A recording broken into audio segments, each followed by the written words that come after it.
A Rádio Rio de Janeiro apresenta Memórias de um Suicida. Estudo da obra de Ivone do Amaral Pereira. Viver é a única opção. Valorize a vida. Apresentação Berenice Lima.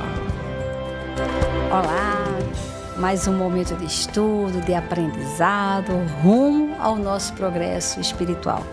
Então, nós estamos aqui nesse momento no livro Memórias de um Suicida, onde ele apresentou o Jerônimo, ele apresentou o Mário Sobral e agora ele vai apresentar o Belarmino de Queiroz de Souza, que foi o que nós encerramos no programa passado.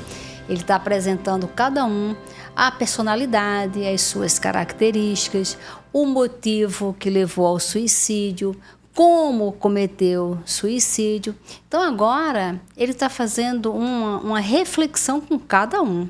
Isso é muito importante. Olha, para todas as pessoas que ou já ouviu ou já falou que o livro Memórias do Suicida é um livro muito pesado para ser estudado, olha, garanto que não é. O livro Memórias de um Suicida, ele é um roteiro seguro para vivermos bem, para desencarnarmos melhor ainda. Ele é um roteiro seguro para nós vencermos as nossas dificuldades. Porque na avaliação de cada um desses, nós temos um pouquinho de cada personagem, de cada um pedacinho da personalidade de cada um. E nós estamos enfrentando as dificuldades que eles enfrentaram. Só que quando a gente quer fugir de alguma coisa, a gente complica mais ainda. Então, nós temos que enfrentar. E a doutrina espírita nos dá força, nos dá conhecimento e, principalmente, nos dá a direção para nós vencermos as nossas dificuldades, as provas, as expiações. Então, nesse momento, ele está falando agora do Belarmino. Olha como é que ele descreve o Belarmino. Belarmino era alto e seco, muito elegante e fino de maneiras. Dizia-se rico e viajado, um professor de dialética, de filosofia e matemática e poliglota. Então, ou seja, um poliglota que fala muitas línguas. Nós vemos que a característica deste grupo tem alguma coisa que todos têm. Todos têm conhecimento. Esse grupo aqui, eles têm conhecimento. Tem um poder social, financeiro, econômico. Ou seja, todos estariam numa condição que muitos gostariam de estar. Né? E eles não valorizaram isso.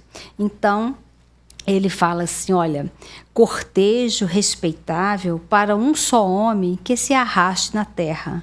Não havia dúvida, mas que o não impedira de demorar-se e mais o monóculo, o fraque e a bengala nas pocilgas do Vale Sinistro durante o interessante estágio que ali fizera por se haver suicidado. Então, ele fala aqui sobre o fraque, a bengala, a maneira como ele se vestia, o monóculo, né, que é aquele óculos só de um ladozinho, que para se ter um monóculo não era para qualquer pessoa. Para se detectar que tinha um problema na visão, para ir ao médico, também não era para qualquer pessoa. Então, todos esses aqui, e principalmente o Belarmino, teve acesso ao conhecimento, à cultura, à riqueza, ao bem-estar.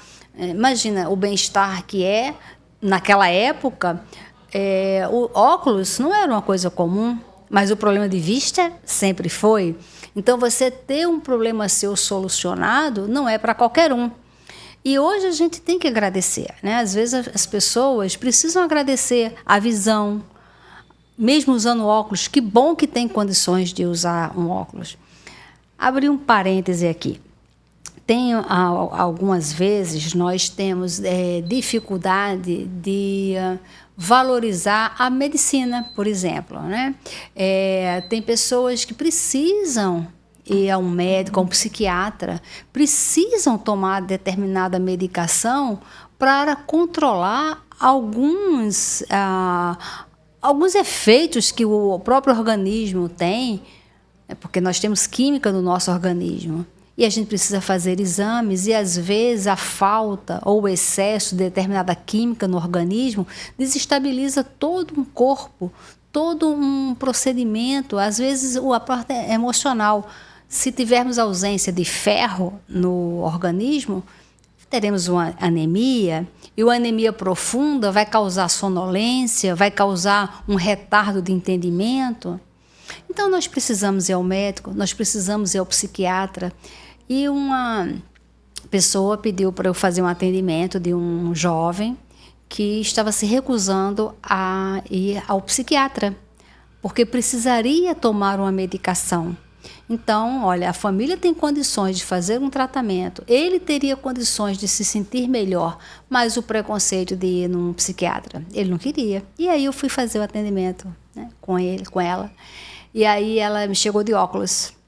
E eu já sabia que ela se recusava a tomar a medicação. Eu falei, por que você usa óculos? Ah, porque eu tenho miopia. Eu falei, mas você deveria tirar esse óculos. Aí ela, não, mas se eu tirar eu não enxergo. Eu falei, mas como é que você vai se aceitar, se subordinar a um óculos para poder enxergar bem? Aí ela parou. Eu falei, imagina, porque você não está querendo usar uma medicação que vai te trazer um bem-estar. E o seu bem-estar vai proporcionar um bem-estar na família, uma vez que foi detectado que você precisa organizar a química do seu organismo. Então, se a gente busca um óculos, algo externo, para nos equilibrar na visão, que a gente busque uma medicação para nos equilibrarmos nas emoções. Então, nós precisamos adquirir esse conhecimento e vencer os preconceitos de pedir ajuda, até ajuda médica, quando é o caso. Então, aqui, nós vamos ver que muitas dessas pessoas que estão aqui nesse livro eram pessoas que tinham a personalidade extremamente difícil. E dentro dessa dificuldade, o que acontece? O orgulho e a vaidade ficam cada vez maiores. E aí a tendência é não resolver e fugir pela porta do suicídio, e aí acontece essa tragédia, porque tem que resolver depois o problema causado pela fuga, pelo suicídio. Então, o Belarmino, ele se apresenta, né, com essa vestimenta que ele usava no passado. E aí continua falando, isso mesmo, lançara-lhe eu em face muitas vezes mal-humorado ante a vaidosa enumeração que fazia dos variados cabedais próprios. Veja, ele, mesmo lá no Vale dos Suicidas, mesmo sofrendo, ele continua com essa personalidade. Por quê? Porque a morte não muda ninguém. A morte não resolve nada. A morte, ela é apenas uma fatalidade para nós que estamos encarnados, apenas isso. E quando a gente antecipa essa fatalidade da morte, através do suicídio, nós arrumamos uma grande encrenca. E aí ele continua. O doutor, porém, porque era doutor, honorificado por mais de uma universidade, jamais revidou minhas impertinências. Polido, educado, sentimental, chegaria também à vera bondade de coração se a par de tão bonitos dotes não carregasse os defeitos do orgulho, do egoísmo e de a si mesmo endeusar, por a todos se julgar superior. Veja que ele continua com a mesma personalidade, com a mesma característica, em sofrimento, mas continua querendo humilhar as pessoas, se sentindo superior às pessoas. E olha que ele está numa situação de muita dificuldade. E aí o Camilo continua. Ouvindo-me, não respondeu com agastamento, como sempre. Antes, foi em tom macio, mesmo pesaroso, que se expandiu, dirigindo-se a todos. E aí a fala dele. Eu julgava, sinceramente, que o túmulo absorveria minha personalidade, transmudando-a na essência que se perderá nos abismos da natureza. Seria o nada. Às vezes, quando a gente fala, o fulano desencarnou, virou anjo, uma coisa que nós falamos que é péssimo. Quando a gente fala para a criança, quando desencarna um avô ou os pais, a gente fala, olha, virou estrelinha, ou então o papai do céu chamou. Porque nós vamos ali com isso, criando crenças naquela criança que não são verdadeiras. E ali nós vamos confundindo e causando insegurança. Uma criança, ela está chegando do mundo espiritual. Explicar para ela que aquele avô, que aqueles pais retornaram ao mundo espiritual onde a criança estava, para depois voltar a reencarnar, a criança vai entender. E nesse entendimento dela, ela vai se consolar. E ela não vai se sentir traída depois pelos adultos que criaram uma historinha das estrelas que virou estrelinha. Então a gente tem esse mau hábito de fantasiar com a morte. Ou então morreu, descansou. Morreu, virou bom, virou anjo. Nada muda. E ele fala que ele tinha uma visão materialista. Ele julgava que, sinceramente, depois da morte, tudo seria absorvido, porque seria o nada. Para ele, o nada é que iria existir. Ele foi discípulo de Augusto Comte. O Augusto Comte, ele foi um filósofo que ele defendia que apenas os conhecimentos científicos eram verdadeiros e que as crenças religiosas não eram válidas. Então, ele trouxe ali, implantando toda a questão do materialismo. Ora, se ele traz uma ideia e a gente absorve essa ideia sem raciocinar, nós ficamos refém de um sofrimento sem necessidade. E essa era a ideia do filósofo Augusto Comte. Então, ele era discípulo de Augusto Comte, e ele diz, a filosofia levou-me ao materialismo, ao mecanismo acidental das coisas. Única explicação satisfatória que ao raciocínio pude oferecer diante das anomalias com que deparava a cada passo pela vida em fora, para me alarmar o coração e decepcionar a mente. O materialismo é uma ideia muito perversa, e nós, da forma crescente que estamos no consumismo, valorizando o consumo, as coisas materiais, já treinando as crianças para o materialismo, já treinando as crianças a usar determinadas roupas, a ir a determinados lugares, a ter uma convivência das questões materiais para lhe dar um status, um poder, e aí nós estamos transformando o mundo numa frieza material. Nós precisamos urgente, cada um de nós, rever esses valores e cada um de nós ter um empenho com as nossas crianças, conosco primeiro e com as nossas crianças. Nós precisamos nos evangelizarmos, nas questões éticas e morais, para evangelizarmos as nossas crianças no dia a dia. A evangelização não é só na casa espírita, na casa religiosa.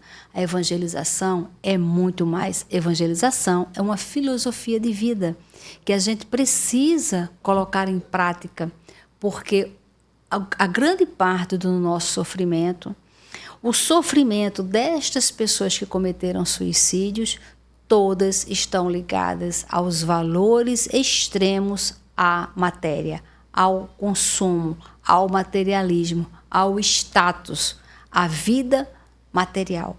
E nós precisamos acordar para a nossa essência verdadeira, que é a vida espiritual.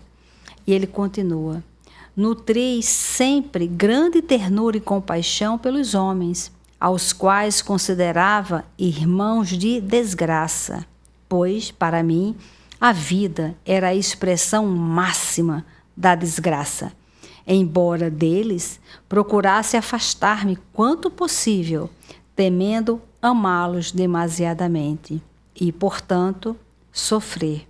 Nem outra coisa compreenderia eu, que seria senão desgraça um homem nascer, viver, trabalhar, sofrer, lutar por todos os pretextos, para depois desfazer-se irremissivelmente no pó do túmulo. Ele fala aqui uma fala que é muito profunda. Ele se afastava das pessoas temendo amá-los. E às vezes a gente faz isso, às vezes a gente quer dominar as pessoas em nome do amor, às vezes com medo de sofrer, nós não nos aproximamos do amor. Então nós fazemos aí uma confusão muito grande. E a doutrina espírita, ela nos ajuda quando nós queremos ter essa visão de futuro, a visão da imortalidade da alma, a visão da reencarnação, a visão do objetivo da encarnação, que é a evolução, o objetivo de nos unirmos, o objetivo das provas, das expiações. É quando a gente aprende isso se torna libertador. Por isso que a doutrina espírita é essa filosofia que liberta todos nós. Então, e ele via só a questão material da pessoa nascer, viver, trabalhar, vencer as dificuldades, passar por algumas traições, algumas doenças e depois morrer. Então, ele achou que a vida era só aquilo. Seria muito pouco. Ora, como é que um homem tão inteligente não pensaria na grandeza, né, disso tudo e falar, não, isso é muito pouco. E aí ele continua. Não fui jamais dado a namoramentos de baixa ou elevada classe. Para que amar? Para que constituir família, contribuindo para lançar à vida outros desgraçados a mais? Se a filosofia convencera-me, além do mais, de que o amor era apenas uma secreção do cérebro. Nós precisamos analisar as escolhas das nossas leituras, de quem nós seguimos, porque, no caso, ele foi seguir o Augusto Conte. Então, a gente precisa saber quem a gente está ouvindo, o que faz sentido. Os espíritos desejam que nós tenhamos uma mente crítica, uma fé raciocinada, justamente para que a gente não fique marionetes das ideias de outras pessoas. Então, ele aqui achava que o amor era apenas uma secreção do cérebro. Por quê? Alguém muito mal amado escreveu isso, mas escreveu com a pompa, com a categoria de um filósofo, e aí fez todo um trabalho de convencimento para aqueles que não raciocinam na visão do futuro. Então, precisamos muito.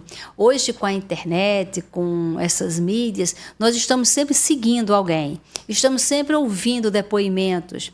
E, às vezes, são depoimentos desastrosos. Só que, às vezes, a pessoa que fala, ela tem magnetismo. Às vezes, a experiência dela convence. E nós, distraidamente, vamos dando valor e vamos validando aquela afirmativa que a pessoa está fazendo, quando, na verdade, nós estamos buscando a nossa infelicidade. Mesmo porque, atualmente, a paixão, o desejo da sensualidade, da sexualidade, está muito em alta. E é como se o amor estivesse sendo banalizado ao nível da sensualidade, do prazer, da sexualidade. O amor é muito mais. Só que as sensações da matéria, elas passam. Todas elas passam. Se você tiver com muita sede, você vai beber água e vai passar. Você não vai precisar tomar litros e litros de água, porque vai passar. Com a fome, qualquer coisa, qualquer sensação física passa. Nós precisamos ter essas emoções espirituais, porque elas nos trazem plenitude. Não é só uma saciedade física, é muito maior.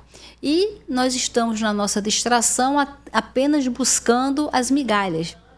O meu marido fala que às vezes nós temos um pão à mesa, e ficamos perdendo tempo catando as migalhas que caíram no chão.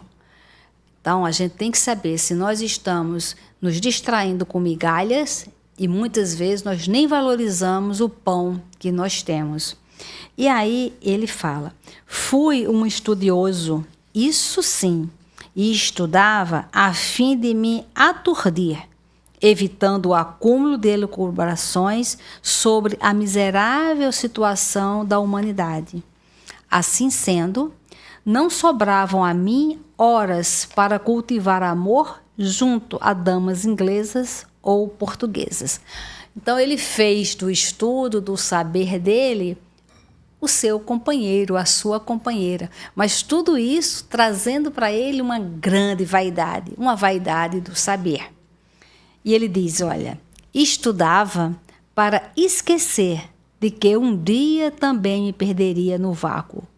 Fui um infeliz, como toda a humanidade o é. Somente no ambiente sereno do lar desfrutava alguma satisfação. Então, para ele caracterizar isso, eu fui um infeliz como toda a humanidade é, muitas vezes a gente vai repetindo essas frases. Não sei aí quem ouviu, mas quando eu ia falar com a minha mãe, não, porque todo mundo vai. Minha mãe falava sempre o quê? Você não é todo mundo. Você tem que ter um propósito único, uma ideia própria, um objetivo. E você tem paz. Você está aqui para eu educar você. Você não é qualquer pessoa. Então, ela ia, naquela filosofia dela, ia trazendo para nós, os filhos, uma disciplina e principalmente nos ajudando a refletir, a pensar no futuro. Então, aqui como ele diz, né, eu um dia me perderia no vácuo. Ora, todos nós vamos desencarnar, mas se a gente tiver uma ideia materialista, que morreu, acabou, vamos ter problema. E muitas vezes no nosso meio espírita, parece que alguns espíritas, muitos de nós, não vivem a vida como um espírito imortal. Se diz espírita, mas não enxerga a vida dessa forma. Tanto que no livro Tormentos da Obsessão, o professor Eurípides, ele faz no mundo espiritual, ele cria um hospital. Um hospital para quem? Para os espíritas, para os religiosos, que sabem sobre o mundo espiritual, mas não vive como um espírito. Então, quando desencarna, tem o conhecimento, mas não tem a vivência e quer exigir lugares que não conquistou espiritualmente. Então, quer materializar o mundo espiritual. Não, eu quero ir para o nosso lar, sim, mas você precisa ter tido uma conduta para validar o seu passaporte para aquele local. E muitos enlouquecem no mundo espiritual por ter conhecimento. E aí a ficha cai, mas enlouquece. Então, esse hospital é justamente para isso. Então, pensar sobre a morte é muito saudável. Já falei diversas vezes o livro Sob a Proteção de Deus, do Divaldo, tem um texto que é Treino para a Morte, onde o Espírito Viana de Carvalho, ele fala para a gente pensar na morte não de uma maneira mórbida, trágica, finita, mas como isso vai acontecer. Mas Jesus falou que só há vida e vida em abundância e nós vamos prosseguir. Então precisamos viver bem para desencarnar bem e prosseguir sempre para o nosso progresso espiritual. E muita paz. A Rádio Rio de Janeiro apresentou Memórias de um Suicida. Estudo da obra de Ivone do Amaral Pereira. Viver é a única opção. Valorize a vida.